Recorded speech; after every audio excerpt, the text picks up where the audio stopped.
Sa unang pagbasa, gipapili ang mga apostoles, sila si San Pedro, mga kauban, kung mo padayon ba silag sangyaw mahitungod ni Hesus o silutan sila sa kamatayon. Kung kamo pa'y papilion, unsa may inyong pilion, mo padayon og sangyaw o magpakamatay. Audi, mo padayog sangyaw unya silutan sa kamatayon o muundang og sangyaw unya dili nakahilabtan. Unsa may inyo? Sige, lingay mong tupad. Inaasa ka na. Ang gipangayo sa Ginoo nga kita unta kamaong musaksi sa kamatuoran nga langit nun. Kay matod pa ni Hesus, ang mga tao nga iya sa kalibutan magsulti sa mga butang kalibutanon. Niya ang iya sa Ginoo magsulti ug magbuhat sa mga buhat nga Dios nun, langit nun.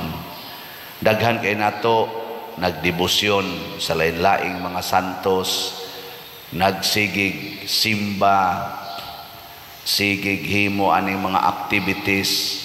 Kita gay dinhi sige taghimog activities. Ambot unsa na sa gatong orasa wa man ko mo padayog tan-aw sa activity kagabi kadtong beauty pageant, tan-aw mo ato. Wasad mo. Amo to mga kalingawan ba kay atong paningkamot nga mahimong makahuluganon ang atong pagsaulog sa kapistahan ni San Vicente Ferrer dinhi sa atong parokya. Ang kuyaw kun kutob ra gid ta sa kalibutanon nga kalipay. Unay kuyaw kayo. Unsaon man paglahos ngadto sa Dios nung kalipay, kana bang maningkamot ta nga atong lipayon ang Ginoo, bahala nagkasuk-an tas kalibutan. Mao na nindot, mo ginay tinuod nga kalipay, mao sad nay tinuod nga kinabuhi. Kana bang musugot tag patyon dinhi sa kalibutan basta buhion lang tas Ginoo. Gikablita na imong tupad. Ina okay ra nimo mamartir ka. Nagidaghan di gyud mulingi. Nya mao man ato problema. Nindot kay ta dinhing tanawon simba. Pero inig-ingon na andam baka magpakamatay sa imong gisimba. Unya na lang. Not now. Anak. Muna kining atong santo si San Vicente Ferrer na atay giingon nga modelo ni siya sa pagkabig ug pagbalaan sa katawhan. Unsa man gyoy makakabig sa katawhan ang pulong ug ang buhat sa Ginoo. Si San Vicente Ferrer ang iyang pulong ug ang iyang buhat nakasentro Diyos Ginoo. Muna nga kining atong kanang sayings des babaw prinsipyo ni San Vicente Ferrer, importante kay na natong memorizon. Gikonobi ay mugtan-aw sa babaw, memorize lang is i-recite og kusog. Ready, go.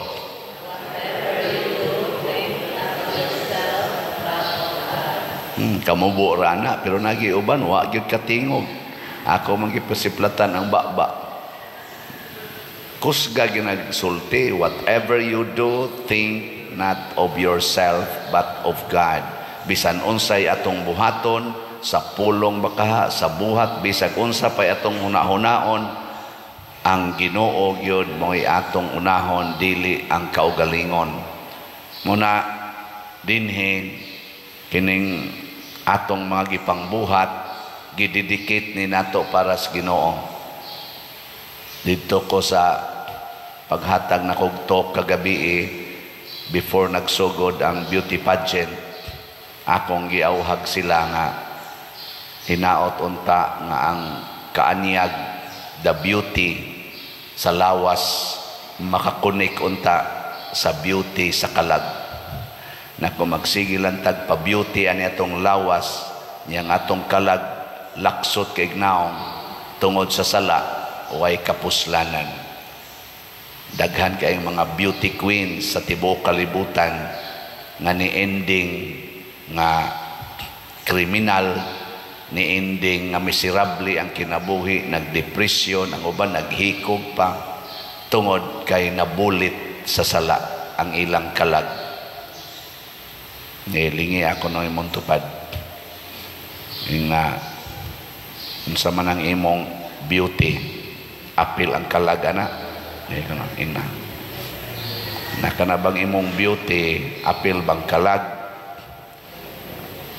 sige lang tag korte-korte anang buhok, color-colors buhok, korte-korte anang kilay, ala badlis anang kilay, aron yun beautiful, siging papaseksi, ana abli-abli pa anang mga lawas, pakita anang lawas, kanina lay gitungtungan din is mga babae, ana haron yun kuno beautiful, murabag, murabitag, kamong mga babae ba, murag ang inyong hunahuna, dili hinuntanan, pero murag mo hunahuna sa kalibutan, nga the more ablihan inyong lawas diha sa publiko, the more nga mahimo mong beautiful. Tinuod ba na? Do you believe on that? Nga the more nga inyong ablihan ang inyong lawas, kanang gamay na lang kayo ibutang nga tabon, the more nga beautiful mo. Bantay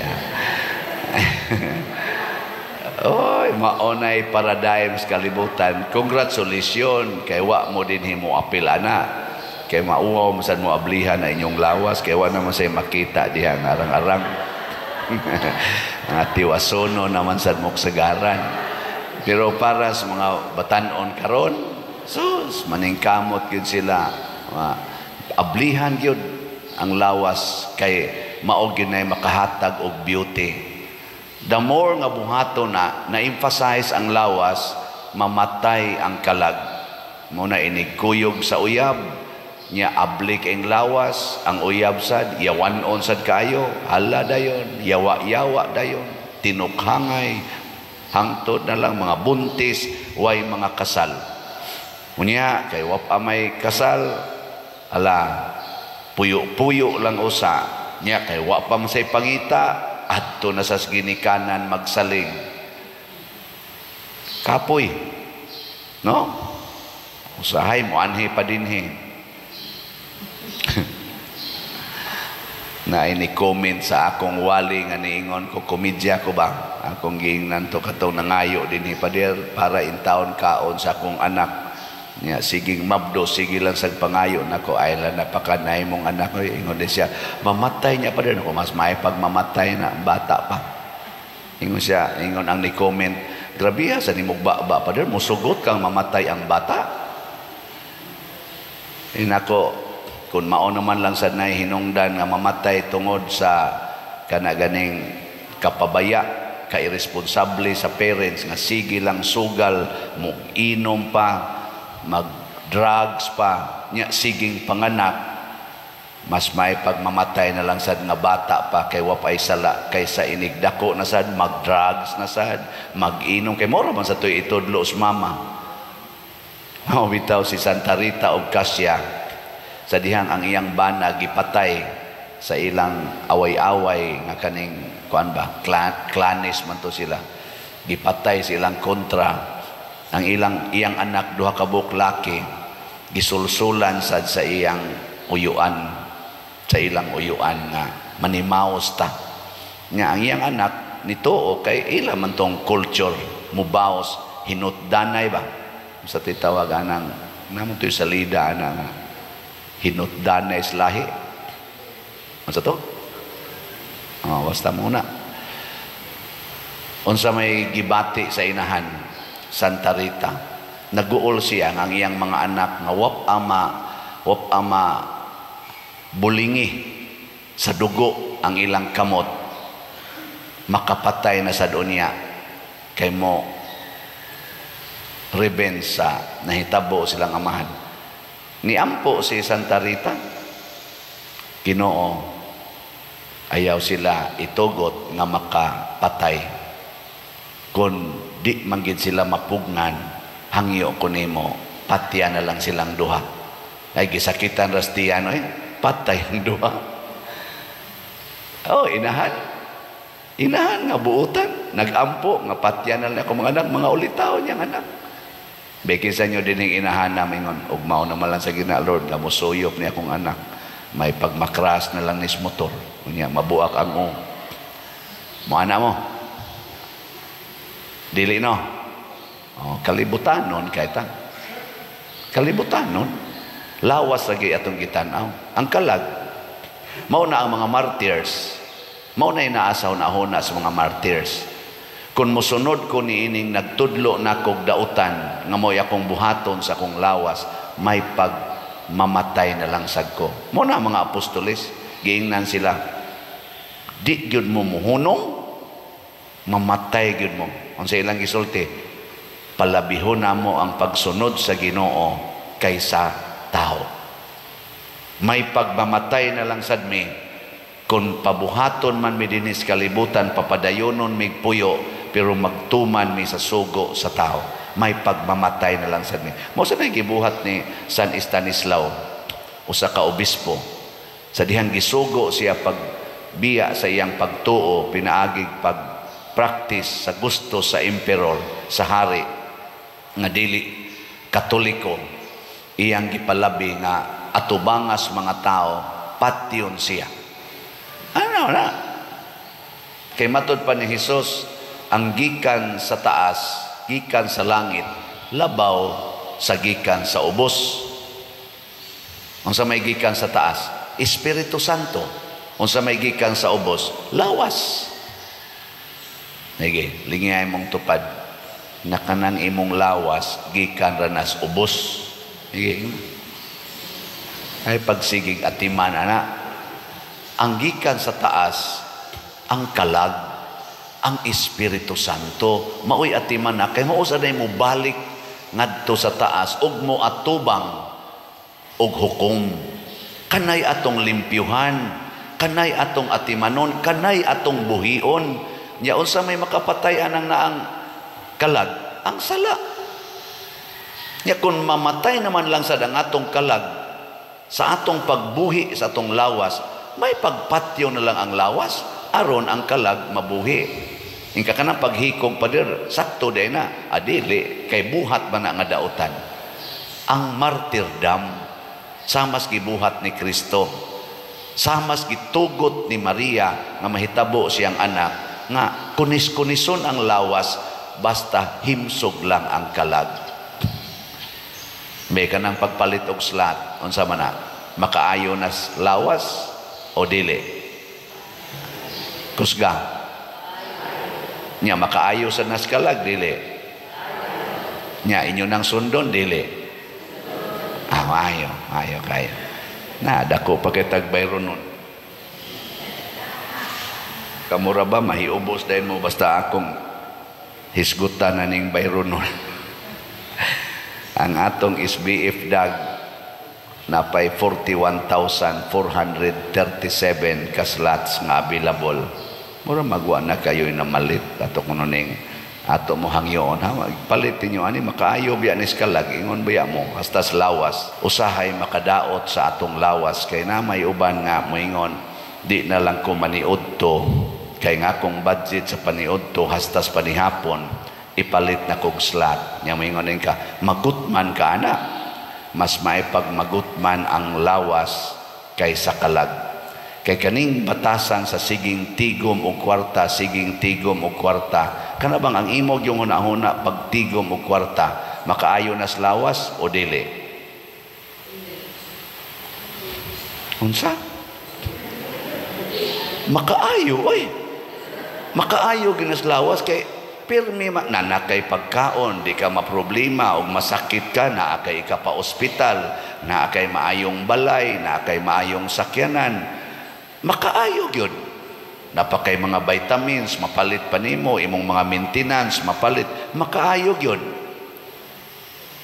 Pero sa imong pagsigig tigom og kwarta, paningkamot og tigom og kwarta, nakontra na nimo imong igsuon, nakontra na nimo ang imong mga in-laws, nakontra na nimo imong silingan, tungod anang siging paninglanay anang utang nga imong giinteresan, aron na gyud mudaghan imong kwarta, makaayo pa nas kalag, dili. Patay imong kalag, patay gyud. Mao na kanang kasagarang siging tigom sa kwarta kay nahigugmas kwarta, giwarningan gid na ni Kristo, giwarningan sa mga apostoles, labi na ni San Pablo, the love of money is the root of all evils. Mao na ang bantay kita ni. Mao na congratulations sa siging palit og slots, wa nahigugmas kwarta. Nga naman ang lawas kanunay ginang mabenefited unsay kahimtang sa kalag. Kung himsog ang lawas o na himsog ang kalag tungod kay way sala, ang lawas pod malipayon bisan pag gitorture, bisan pag masakiton, ang lawas malipayon basta ang kalag way sala. Pero kana gani mga tao nga himsog kayog lawas niya ang kalag porting sala, ang lawas murag masakiton. Natanawan ang daghang igsa ang naong pirming galuya, way kadasig, hinuktok, ngano ka, waman, ngayon ni mo, ay ngano bang, mura magong nausab imong naong, hinuktok, ay wa, lagi na mo sikap pangutana diha, di ba, kabantay mo? Pero kanang masakiton, labi nag stage 4 cancer na, o stage 5 cancer, jutay na lang kay nahibilis ginhawa, pero ang kalag limpyo, inigdool ni mo, uy, kumusta man ka? Ay, maayo ra gyud, hapit na ko mamatay. Mao ba nya on sa may imong plano isa? Ay, magpahaya lang kog 3 ka adlaw, nya pwede ikay mo sponsor sa unang misa. Mo ana pa na. Oh. Sa man ipakrimit ka, daot naman kikagnaw, bati naman kikag-ibutang kaslungon, ay ayaw kong ikrimit, oy, kay kanibiya akong lawas, hinatag bianis Ginoo, templo bianis Ginoo, ayaw kong ikrimit, kay gusto jud ko nga ipakita na ko sa Ginoo, gimahal na ko ang iyang lawas nga hinatag. Ikaw gud nga magtan-aw nga way sakit, madasig ka sa iyang pagka-relax, sa iyang pagka-happy ug naong. Ang niduaw na mahinuoy gahilak, gahilak, masakiton ka. Kay nawili ka ng lawas, di ka malipay, i-congratulate. Inigingon sa imong papa, hapit na biya ako mamatay day. Dong, pagkamuha, pag binuutan mo, ayaw paghilak-hilak, inang halapan no, congratulations, kalimpyo, giday ni mo kalag. Ana, di na lang ka na mo ipadialysis pa nga, sa ayaw na lang. Ay na lang kong ipakimo kay ready na kay ko. Ay, ka-nice ni mo pa. Sige, rest in peace. So, ano? Malinawon kayo mo. Di ba? Kaman. Uy, magratol-ratol. Ako, dili ni pagpanghambog ha, pero tinuod bang gini. Si mama, putlada na unta to sa iyang tuong tiil. Babaw tuhod, iputol kay nagangrene. Yan ako, ma. Saman, sugot kag putlan, paandamon tag mga 350,000 pesos, iputol ani imong tiil. Ingon des mama, unya, inikaputol ana, asa man na ibutang. Nako ang masaglutuon na nato, hindi man na mahimong crispy pata.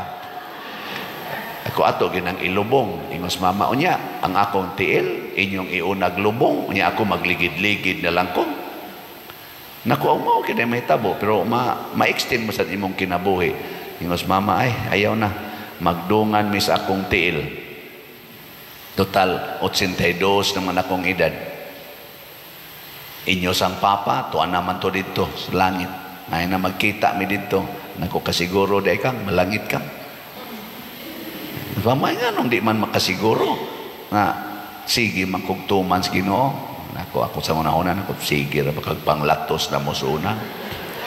langit ka ng naong nimo. Pero ang Ginoo di man mo kwenta gud atong niagi. Si mama sukad nagatimang papa, buutan naman sa guys mama. Ana, antod yun nasakit sa siya inatima ni papa. Papa, iya betong latuson o apil sa una. Pero iya naman sa giatima di nabawi na to, no? Mo tong relax na kay mama. Mama, Jesus, mga matay gitang tanan, ay nila ng putol-putol anang tiil. Among gigawas eh. Ingon kong doktor nga, parihala mo si mong mama, mga gahigon ako. Sige lang dok, jadi gini dangatag duha ka buwan. Aw sa gyud ka buwan og tunga. Namatay si mama pero malipayon mi. Sige atiman. Sige hilog. Kumpisal. Awa na sa nako pa kumpisal la pag humag kumpisal ka usa kay. Sa pamay mo ipakumpisal pati namang buutana. Magsige pagkatuog na tuog akan ni. Di pa kainom og Milo, away gasto. Mahilo gani di kainom. Nga uman mo kalit og mata. Ingon di katong happy few days before na siya namatay. Mo kalit og mata. Igmata mo ingon din, nagkuyog mis Ginoo, kuptan niya akong kamot, gidaha ko atong kakahuyan. Lakaw mi ngatos kakahuyan, layo kayo. Kapoy oy. Pero abot mi atong bungtod sus, daghanag yung buwak, puting buwak. Nya gigutom man ko ingon ang Ginoo uli sa inyo, balik lang niya ako karon taud-taud balik tong Ginoo nako i-regards niya ako ni Jesus maha.